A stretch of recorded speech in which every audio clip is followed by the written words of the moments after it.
Yo sé lo que comentaba, sobre todo porque foros como este nos ha permitido esta tarde explicar al menos lo que hemos hecho.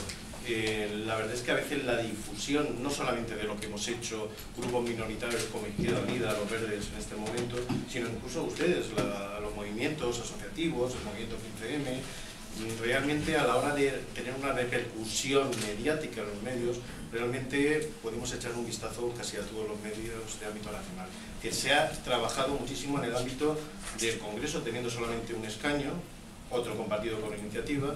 Desde las administraciones donde hemos tenido representación, yo les puedo decir las mociones que hemos presentado a nivel institucional en mi ayuntamiento como concejal, que es casi de todo lo que se ha hablado aquí esta tarde, pues realmente la repercusión y lo que se ha escuchado ha sido mínimo.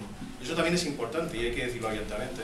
Por eso, cuando he empezado mi intervención al principio decía, prefiero este tipo de actos porque estamos mucha gente, mejor que un mitin político, que vienen los nuestros a aplaudirnos. Este tipo de actos te permite al menos trasladar lo que has hecho, que creo que es muy importante. Y yo sí que estoy de acuerdo con una cosa importante que aquí se ha dicho.